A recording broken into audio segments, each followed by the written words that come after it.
Сайн байцгаана уу? Би доктор Чингүн байна. Та бүхэндээ арьс гоо засгийн зөвлөгөөг сурлаад хүргэж байна. Бямдурчин Чингүн Польш улсын Вроцлав хотын ангаах ухааны их сургуулийг 2006-аас 2012 онд ерөнхий их хэмжээр бакалавр магистр зэрэгтэйгээр төгсжээ. 2014 онд Польшийн Зеленый хотын их хэмжээр, 2016 онд Гэмтэл согог үндэсний төвийн их хэмжээр, 2016 оноос доктор Чингүнс клиникийн ерөнхий хэмжээр ажиллаж байна. Одоо PDO бол хамгийн анхны утас одоо хамгийн их хийгдэх хамгийн түгээмэл нэгц үзэх. Тэрнээс гадна ушаас 2-3 төрлийн утсууд байна. Бүр тасраад ингэж цоолж молж гарч ирдэг мэрдэг гэдэг нэг цуу яриад тийм юм бол байхгүй. Тэр буруу хийснээс болж байгаа. Тийм буруу давхарт хийснээс болж байгаа. Сайн байцгаана уу? Энэ удаагийн дугаартаа жүжигчин Наран Солонгоо өрсөн байгаа. Өнөөдөр Чингүн эмчийнхээ урилгаараа энд хүрэлцэн ирсэндээ баяртай байна. Тэгээд одоо энэ ирснийгээ далимдуулаад өөрийнхөө асууя мэдээ гэсэн юм аа. Асуугаад авт юм өгж бодож байна. Эмэгтэйчүүд, бүсгүүчүүдийн маань айгу хамгийн их санаа зовоож байгаа асуудал маань үрчлээ байдаг тий. Одоо үрчлээдчихвээ. Одоо энэ байгаа арьс, энэ байгаа одоо дүр төрхөө удаан яаж хадгалах уу гэх тий.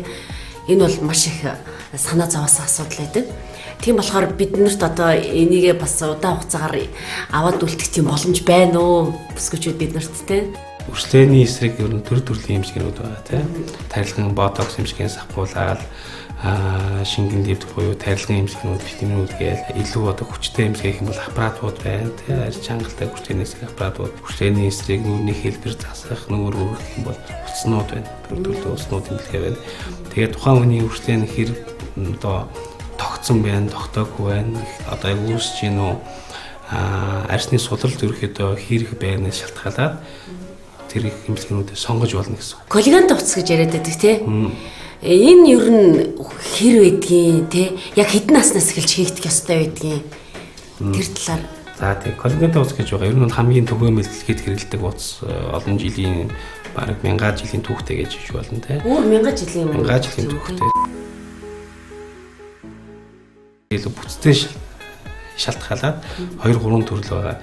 Лифтинг гэдэг утас ингээд тустайгаа одоо өргөстэй утас гэж хүмүүс мэддэг тийм. Спираллан хэлбэртэй гэдэг ингээд хоёр талаараа ингээд өргөстэй.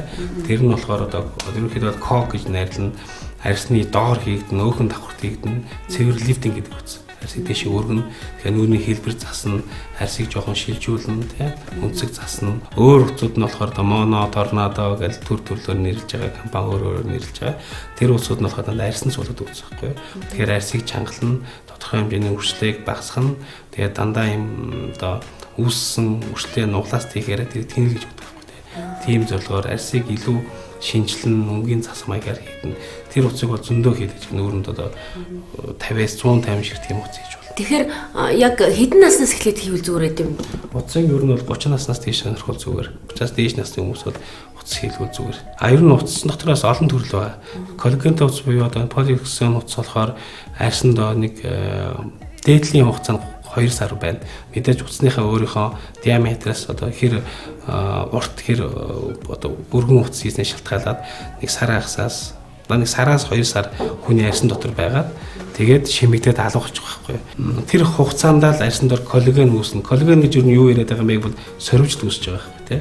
Хүний биед 3 төрлийн тип коллаген байгаа. Тэгээд тэр нэг типээс нөгөө тип рүү шилжихэд нэг 4-6 хоног болно. Тэр хугацаанд тэр утас арьсан дор байгаад коллаген үүсгэж үүж байгаа. Тэр нь одоо лифтинг гэж яриад байгаа. Бид ингээд тодорхой хэмжээнд арьсыг өргөлтөө барьж үүж байгаа. Зарим хүмүүсээс нөгөө нэг арьсныхаа доор өөр нэг юм утас моц бийд суулгана гэж сонсоод их айддаг тий. Энэ бол ямар ч тийм аюул байхгүй.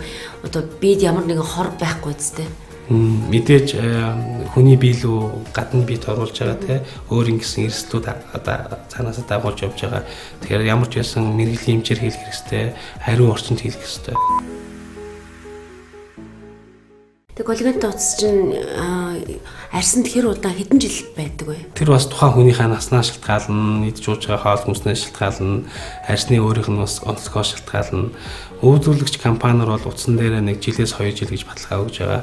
Тэгэхээр тэр бол яг амьдрал дээр бол нэг жил хавцаа, жил хагас ч юм уу дээдлийн хугацаа гэж ойлгож болно тийм. Жилийн дараа хэд бүрэн уусаад ингээд бид ингээд уусаад алга болно гэсэн үг тийм. Бүр тасраад ингэж цоолж молж гарч ирдэг мэрдэг гэдэг нэг цуу яриад тийм юм бол байхгүй юу? Тэр буруу хийснээс болж байгаа тийм. Буруу давхарт хийснээс болж байгаа. Мэдээж эмчилгээ болгон өөр ингэсэн эрсдэлтэй агуулж явж байгаа тийм. Тэгээ тэрийг одоо би одоо юу хэлэх гэдэг нь бол мэрэгжлийн газар мэрэгжлийн эмчтийг хийх юм бол тийм их хэрэгслүүдийг ерөөхдөө тэглэж болно л гэж хэлдэг. Яг хийхэд өвдөлт хэрвээ шингэн лифт PRP хийхээс баг.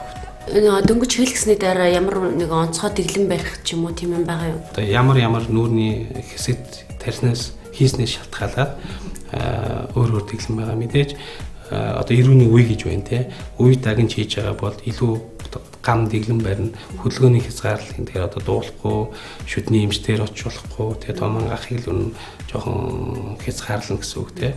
Тэгэхээр нэг тэр нь бол нэг 14 хоногийн дэглэм байгаа. Утас дасан дээр бол хүний нүүрний хэлбэр шууд өөрчлөгдөнө. Тэ тэрэндээ бас дасан зогсох хэрэгтэй. Гадуур их олон янзын утас байна л да. Тэгээд би судалсан чинь тэр утас зөвхөн танаа эмнэлэгт хийгддэг гэж байна. Silov soft. Тий, тэр утас нь. Silov soft утас нь болохоор нэг түрүүний 3 төрлийн утас байдаг гэсэн тий. Тэрний PLA гэдэг нь утас байхгүй юу. Тэгэхээр одоо сүүн хүчээр гэж монголоор ерөөхдөө орчуулж байна. Илүү коллаген үүсгэн, илүү арьсны үржлээ айлгана, илүү арьсны өнгөн дээр бас нөлөөгөн тий. Цайр нь тийм зөрөгтэй амир утас нь өөрөө бол Америк утас Америкт гэдэг утас байгаа. Хүүтэн гараас хадгалж хүүтэн гараас авчираад хүүтэн гараас хийх хэрэгтэй байхгүй. Тэгэхээр дандаа захиалгаар хийгддэг утас гэсэн. Утас нь бол одоо өнөөдрийн цагаар бол хамгийн шилдэг утас гэж ойлгож болно. За ер нь бол утасыг ер нь ямар зорилгоор хийх хэрэгтэй гэх юм бол утас бол арьс өргөх хэрэгтэй, үржлээ айлгах хэрэгтэй. Тэгээд арьсны өнгөн дээр нөлөөх хэрэгтэй тийм арьсыг илүү цайруулах хэрэгтэй. Энэ гурван бол жишээ нь PCL утас, PD утас чадахгүй байдаг гэсэн. Ганцхан арьсыг өргөдөг, тодорхой хэмжээр үржлэлд нөлөөдөг гэсэн бол PLA утас буюу одоо Silov soft утас бол энэ гурван хийж чадна гэсэн. Одоо тэгвэл байгаа утаснууд дотроос хамгийн л орчин үеийн хамгийн супер нь юм биш үү те. За. Тэгвэл тэр утас л танад хийгдэж байгаа юм биш үү зөвхөн. Манад хийгдээд одоо 7 сар 8 сар болсон.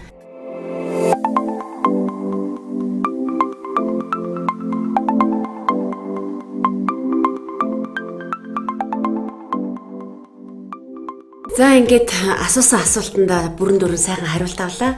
Тэгээ доктор Чингүн эмчтэй маш их баярлалаа. Таны ажилд амжилт хүсье. Баярлалаа. Таныг бас ингээд манай зөвхөн хүрэлцэн ирсэнд баярлалаа. Танд бас аялал хүндэр амжилт хүсье. Баярлалаа. За.